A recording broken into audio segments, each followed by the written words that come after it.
One of the big topics now is cyber risk and how that affects individuals and businesses. Without two-factor authentication or multi-factor authentication, it's like we are already hacked. If cyber incidents happen, a lot of times we hear news all the time that they're not even covered. You guided me how to make different accounts like operational account, emergency account, and tax account, because otherwise the psychology is the human minds think is that all of this money is mine. Let's spend. In order to create a mindset, I think a really important thing is to surround yourself with positive people. Let's say if we have wealth, a lot of wealth, like financial wealth, but our relationships or health is bad, what's the point? We cannot enjoy the fruits of our labor.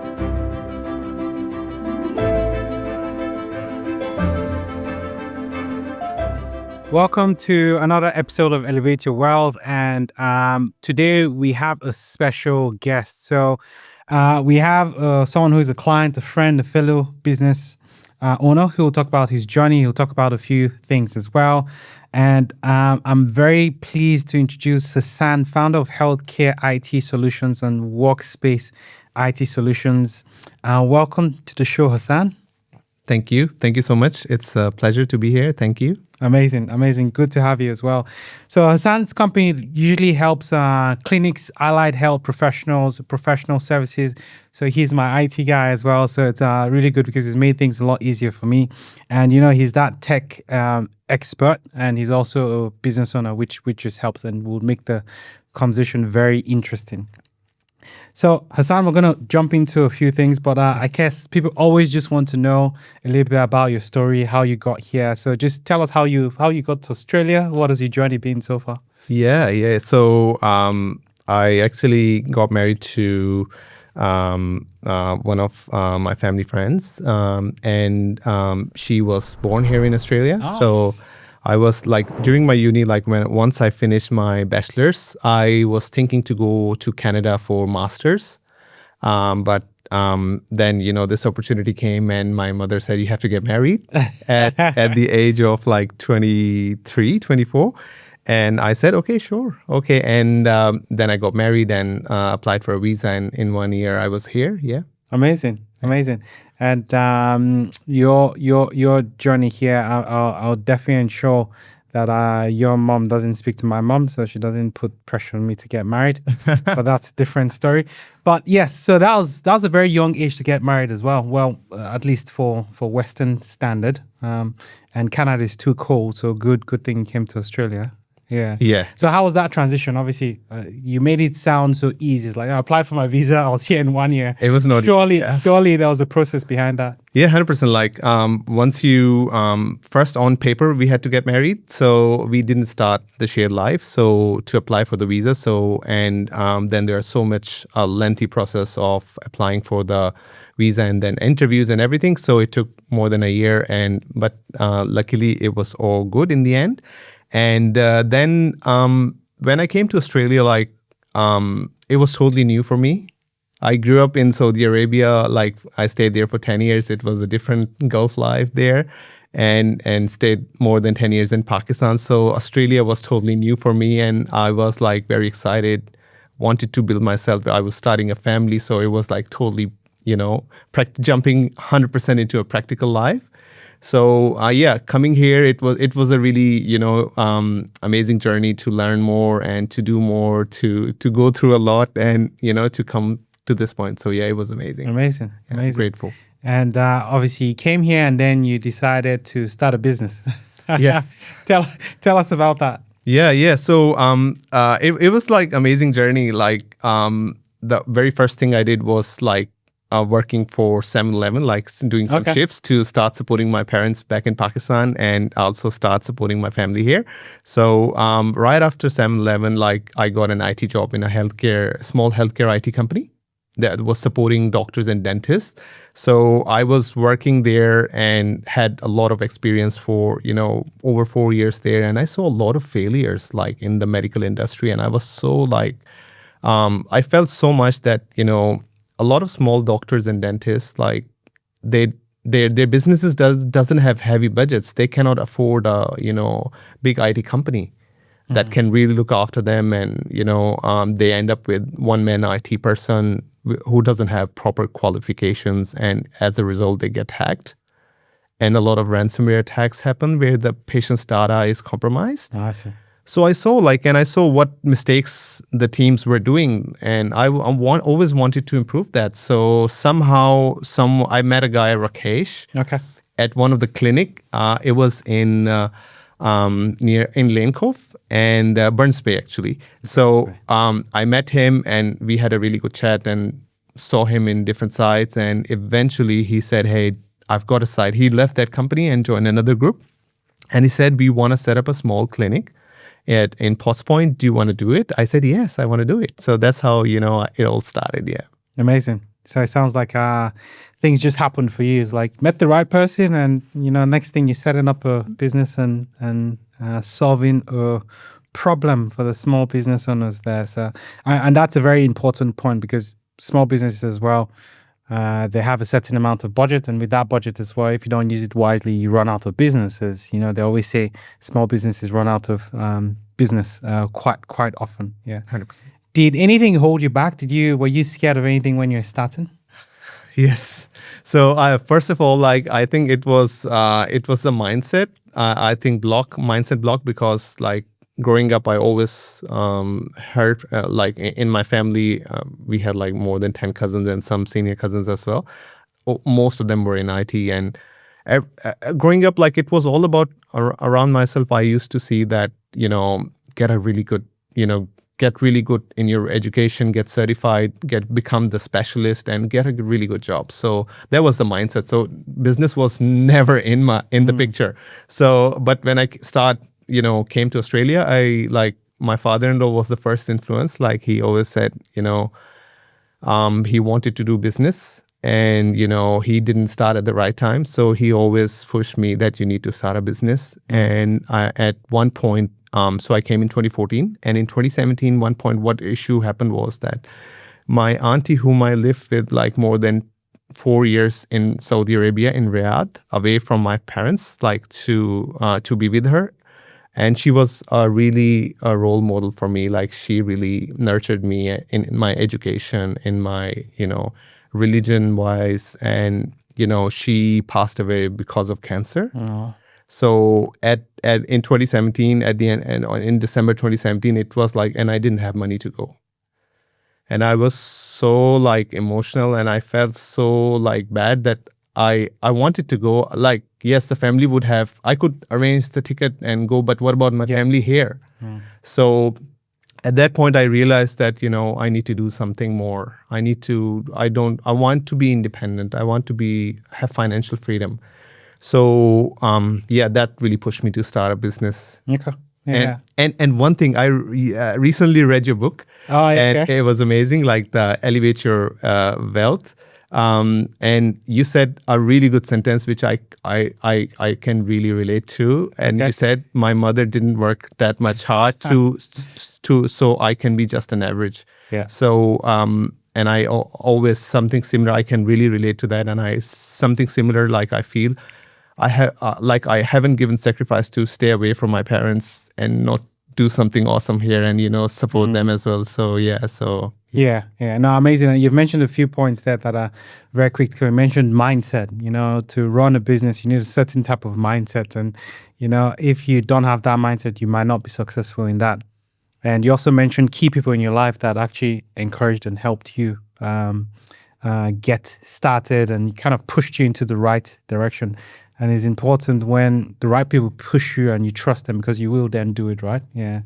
And look, 100% agree. I think when some people have made sacrifices for you and you can see that, to me, there's a no-brainer trying to be the best you can and actually help them out if you can, but just help other people out as well. So I really love that saying. And I think many people that did not grow up here and ended up kind of here, moving away from the families, are very key things. You've left family wherever country they are to be here, so you definitely don't want to waste that opportunity. So 100%. So no, good. I'm happy that impacted you. So amazing.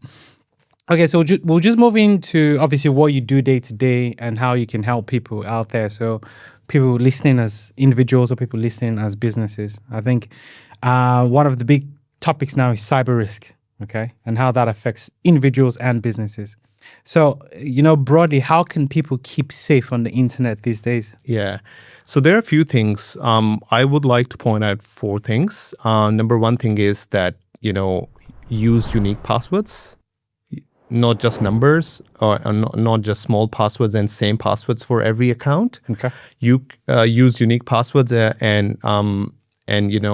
best way is to use a password manager for that. Okay. And unique like your spouse's name? no. So no I no love date of my birth. spouse. Yeah, no date of birth, no pet name, or no other relative things, or your name or your something very easy to guess. So passwords, unique password, long and complex. If it's just 8, the length of the password is just 8 and numbers, hackers can break it into seconds. Wow.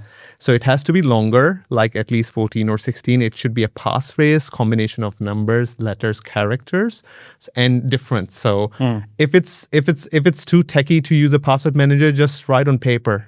And for everything, have a record on paper. It's with you. No one can have it, right? So number one thing is that. Number two, two-factor authentication is a must. It's also called multi-factor authentication.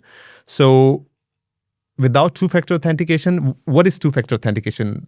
It is like once you enter your password, it asks you about a second layer of security question. It can be sent an SMS it can send an SMS on your phone to verify it's you. Yeah. So you can enter the code, or it comes to your authenticator app. So it's a must. Without two-factor authentication or multi-factor authentication, it's like we are already hacked. It's one of those things where we all know we should be using two factors, but I hate two-factor authentication. I use it, but it's just very annoying. Yeah, it's trying to get into a system and then you need to go get another password. But anyway, pet peeve, let's keep going. Yeah. So the third thing is avoid using public Wi-Fi.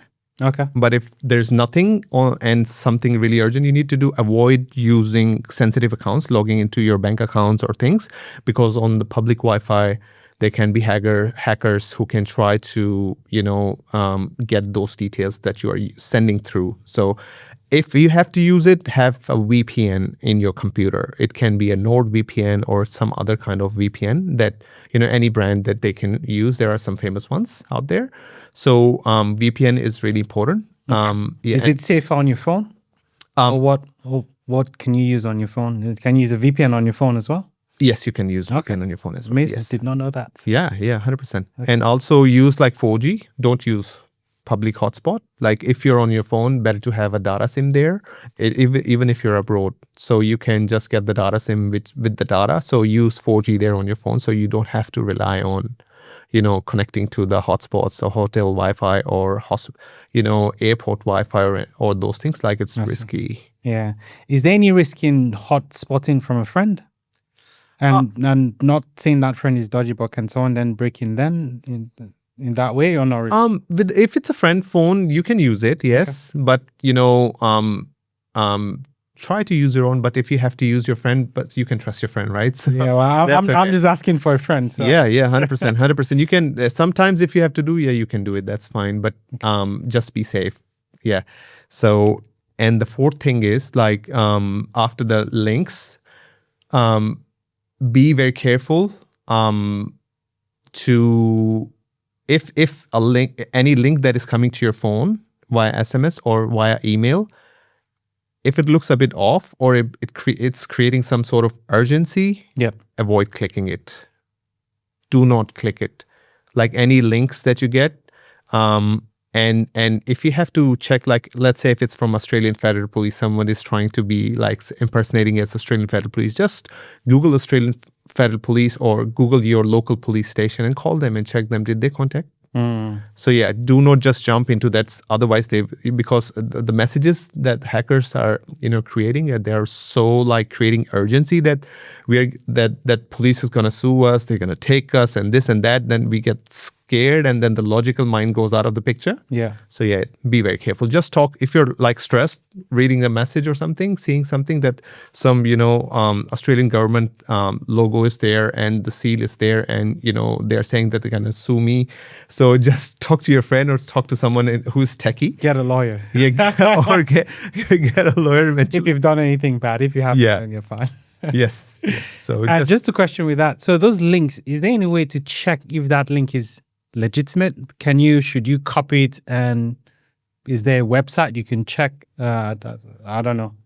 with the links, like, because now there are so many kind of links that you will see, like, I would say avoid the links. Okay. Let's say if it's coming from a particular source that you think it's some sort of Telstra bill or Yeah. something, Or energy bill or whatever. just go to their website and log into your account from there and check from there, or call their dedicated support number that you get from their official website. Okay. But do not click it. If it's something random, especially like now a lot of domains are there, so they send it from .info, .tv. Correct. It's going to be lots like of dots. ato.gov.au.info. Mm. So it looks, the first link, the more than half of the link is legitimate, looks legitimate, but at the end, .gov.au. Something else.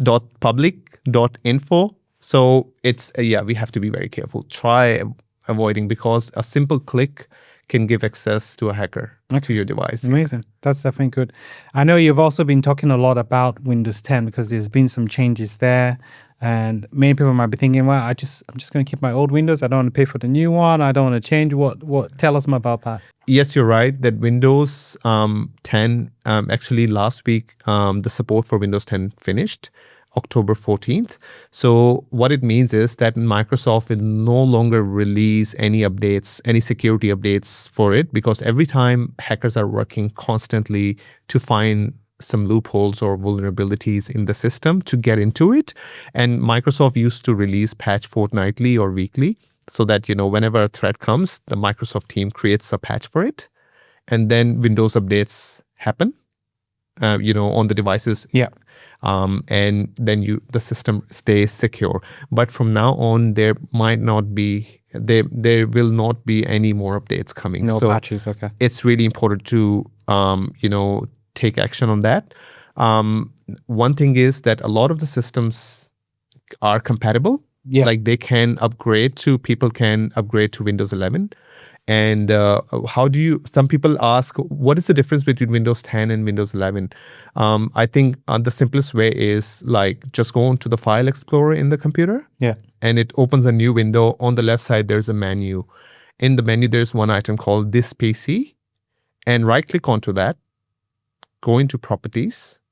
In the Properties, it's going to open a window. It will show you Windows 10 Home or Windows 10 Pro or Windows 11. So you can identify that way, and then try to go to the Windows updates and see if you can update it to the Windows 11. If it says it's not compatible, then it's time to change hardware. Change the computer, because it might be that computer is over 6-7 years old, so it's no longer compatible. The hardware is okay. Yeah, amazing. Yeah, I think people just need to know and check that and do something about it, because that can be a huge way that the hackers get in. 100%. One more thing, if you don't mind, I can add. For businesses, it's more urgent as well, because they cannot just jump onto Windows 11 straight away, because there might be some applications that they might be using, some doctors or dentists or some professional services people who are using some applications which might not be like compatible on Windows 11. So if anyone is trying to upgrade in their business, they have to plan it with their IT team first before they just do an update, because maybe the software doesn't work. Yeah. Their medical software or their dental software doesn't work.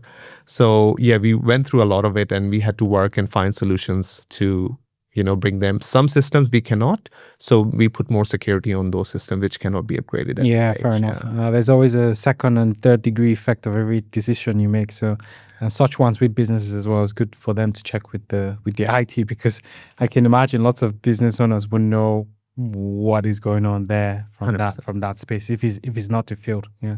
So, what's a quick tip for keeping your phone, laptop, and secure? And I guess this is good for individuals and business owners as well. What's a quick tip? With your devices, make sure that update them regularly. Like in Windows as well, like there's an option to auto update. Yeah. If you just go into settings and select in the Windows update setting, just select auto update, it will automatically install new updates for you. And then you may just need to restart it when it prompts you to restart it. So keep your device up to date. And also avoid public Wi-Fi. Use VPN if you are connecting. Yeah. So there's less risk, and do not click on the SMS that comes with a link that, hey, you've got a ATO refund of $1,500. Just click on this link and claim your $1,500. Yeah. So that's a good one. 100%. Yeah. And also the threats. There are some threats that, a lot of email scams, invoice scams come. So just be careful, because hackers can sometimes hijack the conversation that is happening between the business. So it's really important that don't just, if we saw like a medical clinic, like they received an email from a doctor and it appeared that it was coming from the doctor's personal email, because hacker made some email similar to that. And they requested, I've got a new bank account, please update that account. And they processed like over 2-3 grand into that account. And then the doctor said, I didn't get it. And then they introduced a system that the doctor have to physically come into the practice and then sign a form and give the details. Then it's going to be updated. So these scams, just be aware of that.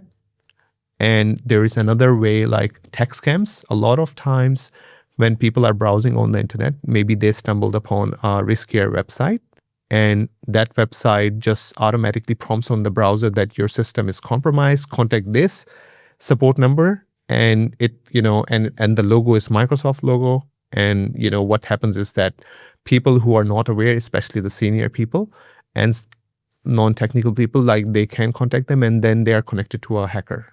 And then the hacker gets access to their phone, to their emails, their bank accounts, their laptops. So yeah, it's a nightmare. Yeah. And I think each time I hear stuff like that, I just always think about the movies where there's a call center behind of hackers just operating. Yeah. Out of curiosity, have you ever been close to being hacked yourself?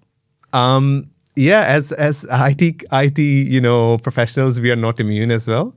So there was once, like, I received an email and it was like totally looking like Microsoft, coming from Microsoft. And I clicked on the button to update something, and it took me to a login page, and it was 100% like login page of Microsoft. Yeah. But something felt off. Luckily I noticed the link on the browser.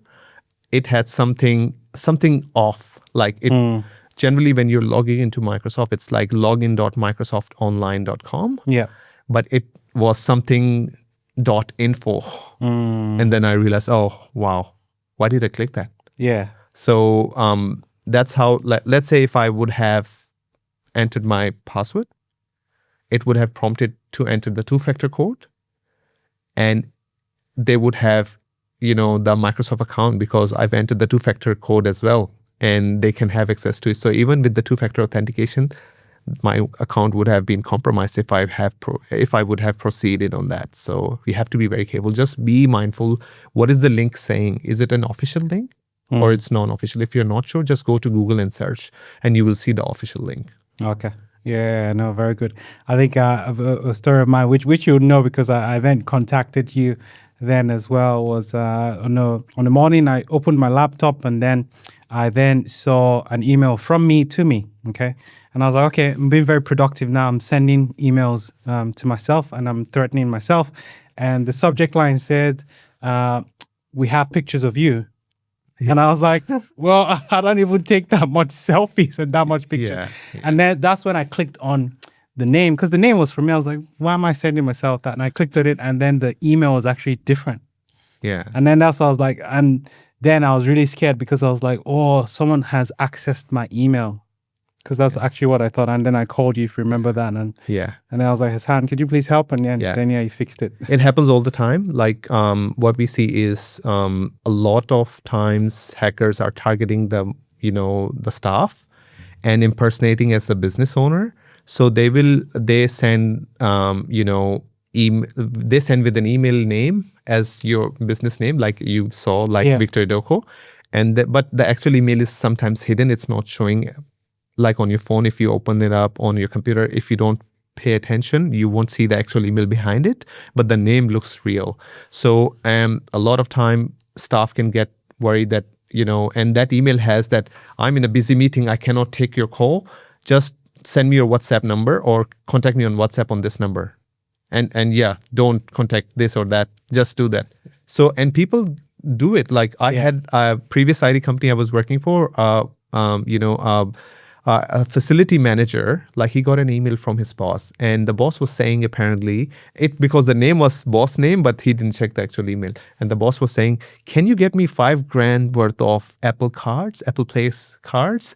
And the poor guy just went to the store, bought that card, scratched those card details, and sent those details, and then realized something There's something wrong. And then he contacted the boss, and he realized no, it was not him. So yeah, we have to check. Nah, and to me, that's such a easy thing that anyone can do because anyone can change the name of your. I'm going to say name the name as to any email linked to an email address. So to me, that's such a easy thing that hackers have jumped on. So switching to business cybersecurity, what are most business owners missing in their businesses? Because I think most business owners would just say, "Well, I have insurance and that's it." What else are they missing? Yeah, so that's a really good question because yes, it's really critical to have cyber insurance. The first thing is, but it's also important to have the right cyber insurance as well, because sometimes like they just go online and get any just cyber insurance, which is a cheap cyber insurance maybe. So it's really important that you work with the insurance broker and as a business owner, make sure that in the underwriting, everything is according to what your business activities are, and you are covered then.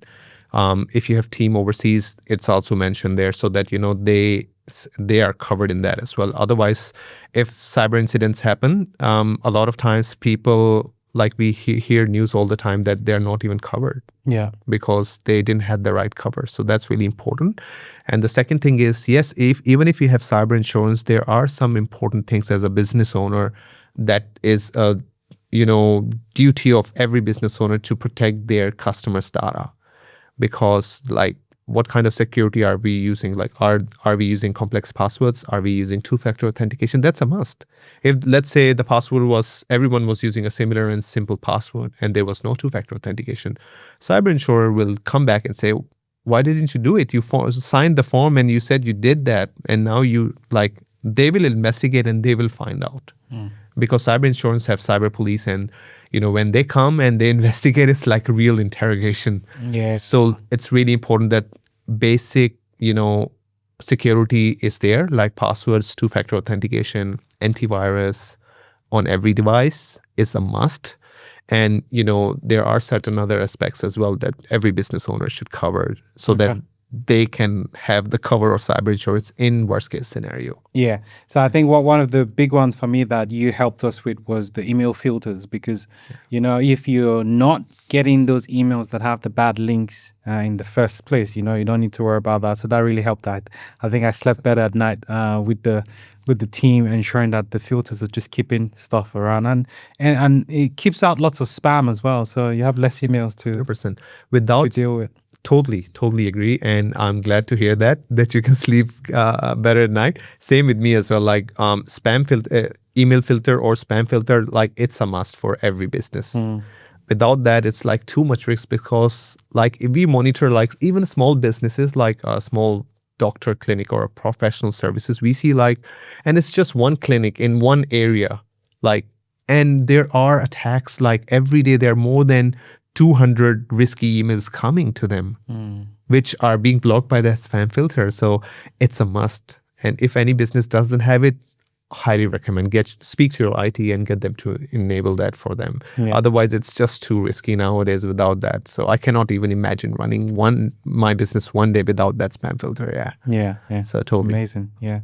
So just moving on to like business cash flow and I'll say financial planning. Business is up. There's ups and downs. There's quiet periods. There are also busy periods.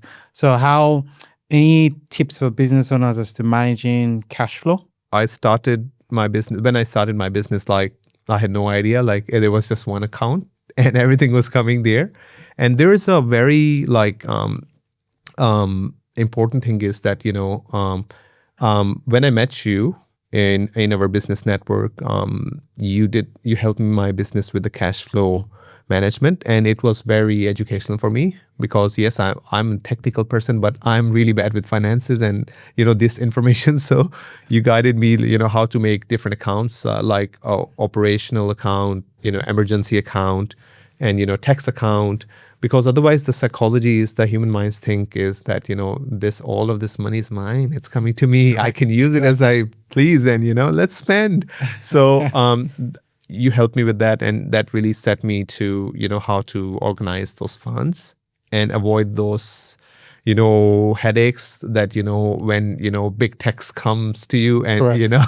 and there you don't have money to pay, and then you have to talk to ATO for a payment plan. So it's a lot of headaches. So I think it's a must to have a cash flow management education done Yeah. with a professional like you. So that really helped. Yeah, I think that's very important because lots of businesses that run out of business is not because they're not making money or making a profit. It's just because they're not managing that cash flow properly.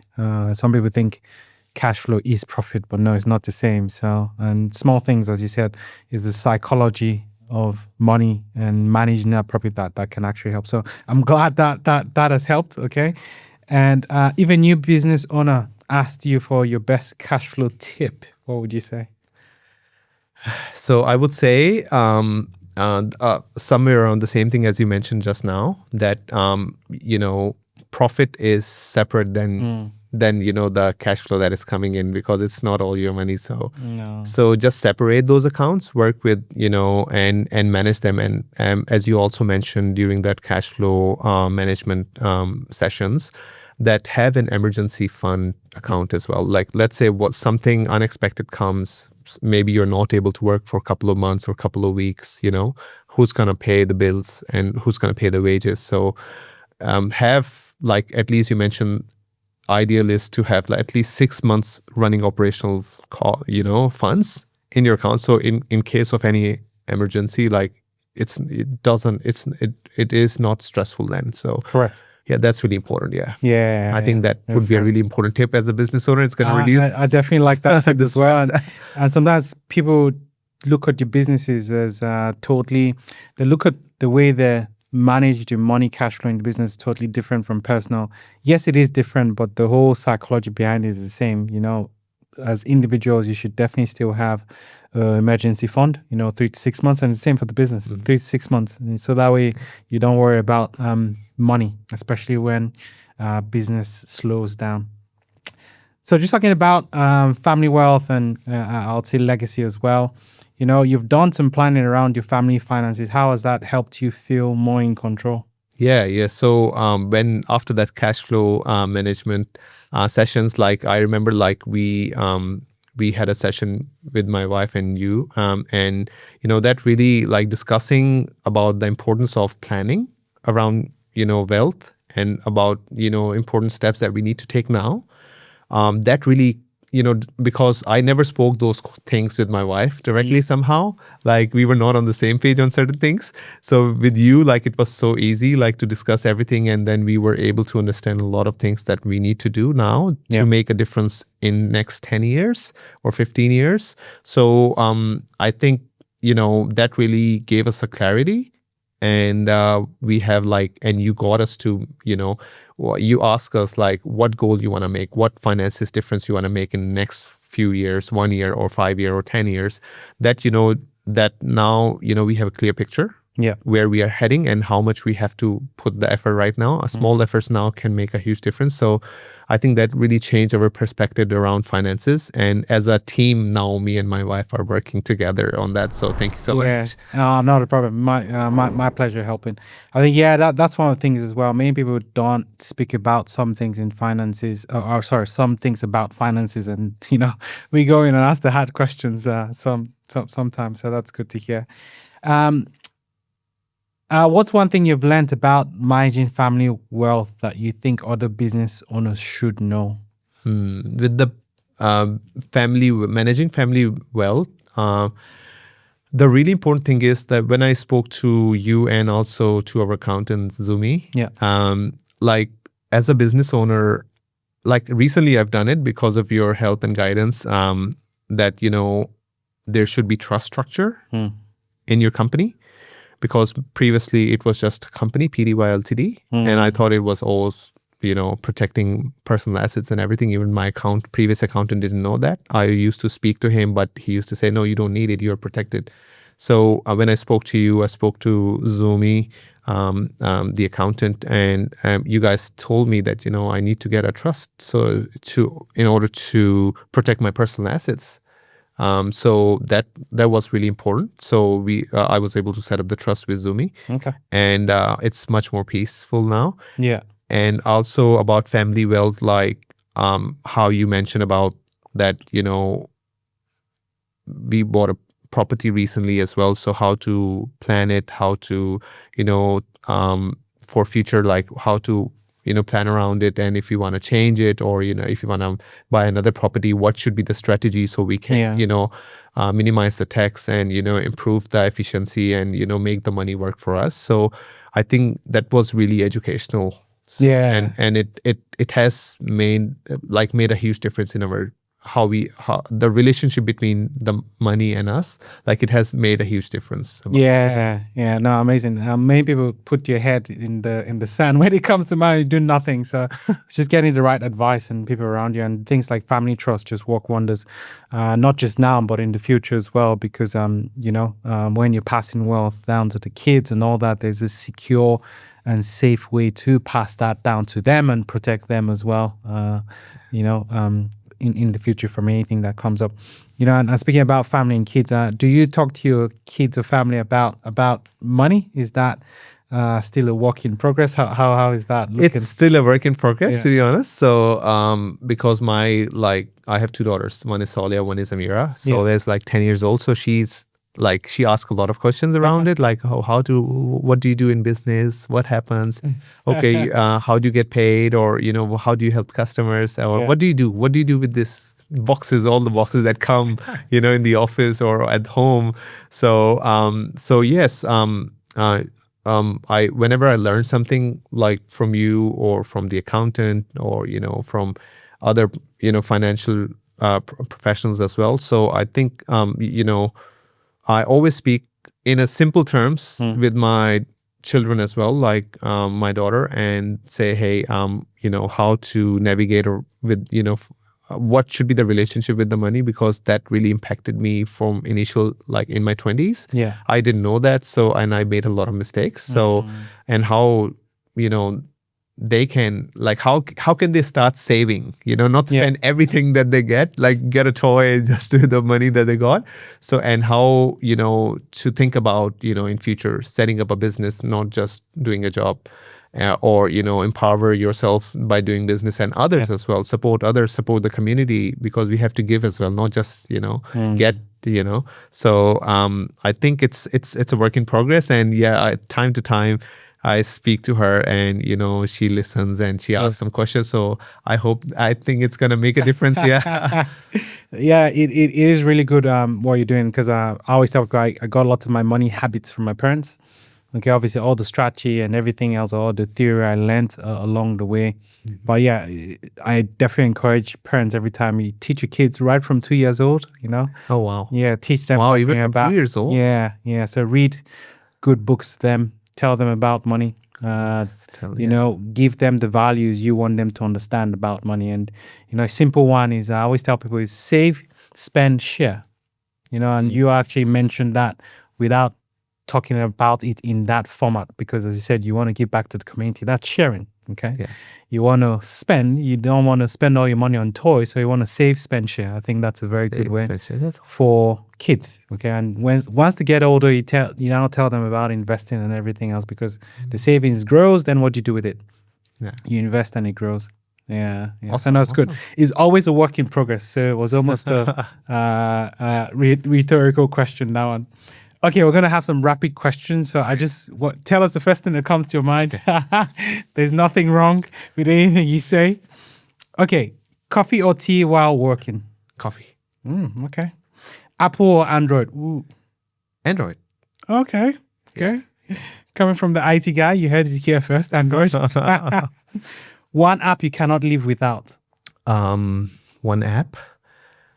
I would say Password Manager. Okay. Because there's so many accounts. I'll- Like I would go crazy like finding the passwords. Yeah. I would have thought Outlook for business owners, but maybe that's just me because I have lots of meetings, so it's Outlook for me. But anyway, Calendar, you're right. Yeah, Outlook calendar is yeah. key primary. So, well, you're you right. can't change your mind. It's, Yeah, it's okay. locked in. Password manager. Yeah, I'll stick with password manager. Okay, biggest business lesson you've learned this year? Biggest business lesson. Biggest business lesson I've learned this year. Number one is the trust, Okay. and I'm focusing on marketing Oh yeah. now, SEO marketing, marketing funnel, and stuff like that, like social media presence. So these two things, yeah, I'm really focusing on. Cybersecurity pet peeve. Yeah, there are a few. The main one is like when someone says, "I just wanted to see what happens if I click that link." So the cat's curiosity Curiosity. doesn't kill curiosity doesn't kill a cat, but it definitely breaks computers. So I know. It will so when they say, "Okay, I've clicked the link," I just want to see what happens. If it's not meant for us, it's not looking right, just don't click it. click Yeah. Yeah, fair enough. It's a bit stressful afterwards to see like what happened, how far, when did they click it, how many days ago did they just click it now, or what impact has happened, or so yeah. Yeah. It's a bit stressful. Because sometimes, and I hope they don't do this, but they click it and nothing happens and they don't tell you, but at the back end, things are happening. Yes. So, okay. So speak to IT people. Yeah. Okay. If you had to describe wealth in one word, what would it be? So describe wealth. I think it's mindset, Okay. I like that one. because like I read somewhere that wealth comes long before the actual money in your account. Because once you have the right mindset on how you look at risk, how you look at opportunity and growth, what is your mindset like, how you're designing your life? Are you designing your life, or are you just catching up, or putting out the fire every day, or just stress running after the job? Okay, I have to pay this bill or that bill. So if there's a mindset, I think that really helps. And in order to create a mindset, I think the really important thing is to surround yourself with positive people Yeah. and reduce your exposure to negative people as much as you can. Sometimes it can be family, yes. So, but try to reduce it and increase it with the positive, like especially like with different business owners, my customers or business network, like as we are part of business network, international BNI, like I always am grateful that, I'm surrounded by people like you and others, who are so, honestly, that makes a huge difference. People who inspire you, it pushes you to be better. So at least if your mindset is positive, there is a huge, huge chance that you will do really good with your future. Yeah. So you can make the right decisions now, and after 5 or 10 years, it's going to make a huge difference. 100%. I totally agree. If I was to answer that question, I would have chosen mindset, but you're spot on is the mindset around things and ensuring you're with the right people, because as long as someone has done it in the world, you can do it, So 100%. just having that right mindset. Yeah. 100%. And last question of the day, what does elevate your wealth mean to you? Elevate your wealth. So elevate your wealth is about, I think when I think of it, it comes into my mind that, it's about like, as I was reading your book as well, so yesterday. So like you mentioned about, it's not just about like financial thing. It is, there should be harmony between your health, your relationship, and your wealth. That harmony is really important, because I have seen people who have millions of dollars, but they are so much stressed out and so much worried and not happy, not contented. And I've seen people who are not very rich, but they have everything planned and they're so contented. Like for them, like success for one person is different, and for other person is different. So I think elevate your wealth. When I was also reading your book and I was thinking about it myself as well, I think it's about having that harmony. Like, what is happiness for you? Yeah. What is, what makes you happy? What makes you feel contented from inside? Is it like, yes, have financial safety, security, and freedom. And then also your health. Are you focusing on your health? Are you focusing on your relationships? Because these are the main three things that you need to work on, because that completes us. Because let's say if we have wealth, a lot of wealth, like financial wealth, but our relationships or health is bad, what's the point? We cannot enjoy the fruits of our labor, right? So yeah, that comes into mind, like harmony. Yeah. I like it. That's good. Hassan, thank you very much for jumping on the show today. It's been amazing just hearing about your story, hearing about your pet peeves with cybersecurity, and hearing about your journey so far, and how you help people in the space of IT, which I don't know anything about. So thank you very much. So if people were to reach out to you, because I can imagine there'll be lots of business owners out there, or just people that want to understand, okay, well, what do I do now that I know all these things? What is the best way for them to reach you? Yeah. So if it's a doctor or a dentist or a specialist, you could reach us on healthcareitsolutions.com.au. And if it's a professional business, we have another branch of the business. It's workspaceitsolutions.com.au. So feel free to reach out. Our team is very supportive and friendly, and we are happy to help. Amazing. Thank you very much for jumping on the show, Hassan. It's been a pleasure. Thanks for the opportunity. Yeah. As always, if you want strategic financial advice, we can help you with that. So feel free to reach out and stay tuned for other episodes where we speak to interesting people about wealth, health, and relationships. Danny has built a business driven by purpose, persistence, and vision. What's that? The Japanese term, ikigai? Yeah, ikigai. Where they have the Venn diagram of correct of what you're good at, what the world needs, and what you enjoy or what you love. If you're just doing the day-to-day stuff and you don't have a vision, oh my God, you're insane. You should quit, because if you don't know, if you can't see or even just see a little bit of a silhouette of an island that you're trying to float towards. Yeah, exactly. It's very difficult to keep going. Someone told me a long time ago, there's only two ways to learn, right? You pay for somebody to teach you, or you pay to learn. Yeah, exactly. I think lately I've been paying to learn. Been paying to learn for a while now. Nobody can really tell you or teach you. You've got to go through it. It's this gut decision-making framework that you just sort of develop over time, around relationships, around people, around decision, around projects. So super invaluable, and you have to go through that. You have to step into that. I don't need to do that balancing. Life can balance your ambition real quick.